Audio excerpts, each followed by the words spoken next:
10 अंक वाले mobile number से स्पैम कॉल के जोखिम को देखते हुए ट्राई ने बैंकों, बीमा कंपनियों और उनके टेली मार्केटर्स के लिए फ़ोन नंबर की नई सीरीज़ जारी की है। प्रमोशनल कॉल के लिए 140 की नई सीरीज़ होगी, जबकि सर्विस और ट्रांजैक्शन कॉल्स के लिए 160 की सीरीज़ शुरू होने वाली है, जिसका इस्तेमाल किया जाएगा। इससे मोबाइल ग्राहकों के लिए promotion calls, service calls, normal calls की पहचान करना आसान होगा। सर, तो क्या इसके बाद बंद हो जाएंगी प्राइवेट कॉल्स? हाँ, मनी सेंट्रल के संस्करण में आपका स्वागत है और आप सबके सवालों, चिंताओं, मनी सेंट्रल की कैफियत पूछने के लिए आपका आभार। सोमवार को तो शेयर बाज़ार बंद था, इसलिए आमतौर पर हम उस दिन मनी सेंट्रल नहीं करते। 2 दिन मेरी अस्वस्थता के कारण ये शो नहीं हो पाया, लेकिन कई सारी महत्वपूर्ण और बड़ी खबरें हैं, जिसमें सबसे बड़ी खबर की शुरुआत हम यहीं से करते हैं।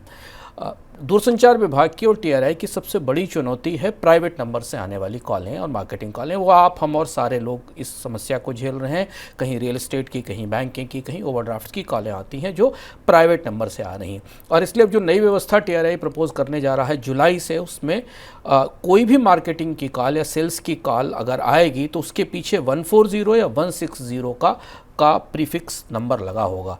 2 नंबर रिलीज़ किए हैं टीआरआई ने सेल्स और मार्केटिंग कॉल्स के लिए। ट्रांजिशन नंबर 160 है और वैसे 140 है। अगर कोई सीधे 140 पर नहीं जा सकता तो उसे 160 कॉल नंबर का इस्तेमाल करके कॉल करना होगा। ये व्यवस्था दी जा रही है।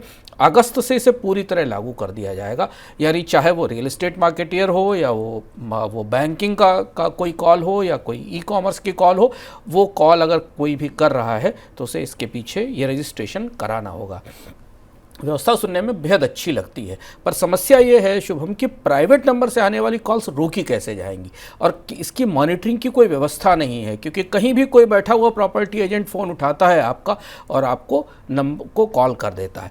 तो एक बात इससे नहीं बनेगी कि सेल्स और मार्केटिंग कॉल के लिए एक डेडिकेटेड आइडेंटिफिकेशन कोड लगा दिया जाए। बात इससे ज़्यादा बनेगी कि हमारा डेटा इनके पास न पहुँचे, हमारी सूचनाएं इनके पास न पहुँचें, जिनके पास ये नंबर पहुँचते चले जाते हैं। लेकिन फिर से एक कोशिश की जा रही है और इस बार टीआरआई ने कम समय दिया है। जुलाई से इस पूरी व्यवस्था को लागू किया जाएगा। हम देखेंगे कि इससे सेल्स और मार्केटिंग की कॉल में कितनी कमी आई। एडटेक कंपनी बायजूस की मुश्किलें कम होने का नाम नहीं ले रही। बायजूस के पुराने कर्मचारी कंपनी को एनसीएनटील में खींचने के लिए तैयारी कर रहे हैं। वहीं वेंडर्स का बकाया नहीं चुकाने की वजह से बायजूस को 3 नोटिस जारी हुए हैं।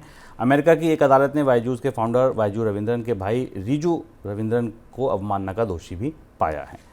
भारतीय शेयर बाजार में लिस्टेड कंपनियों की ग्रोथ के मुकाबले देश की जीडीपी ग्रोथ कम रहने की वजह से market cap to GDP ratio 15 साल के ऊपरी स्तर पर पहुंच गया है। फिलहाल ये रेशियो 140% है। हाल ही में शेयर बाजार की लिस्टेड कंपनियों का कुल मार्केट कैप $5 ट्रिलियन पहुंचा, जबकि दूसरी तरफ देश की जीडीपी का आकार $3 ट्रिलियन से थोड़ा ऊपर है। बीते 1 साल के दौरान कंपनी की मार्केट कैप 61% बढ़ी, जबकि इस दौरान अर्थव्यवस्था का आकार 10% ही बढ़ा है।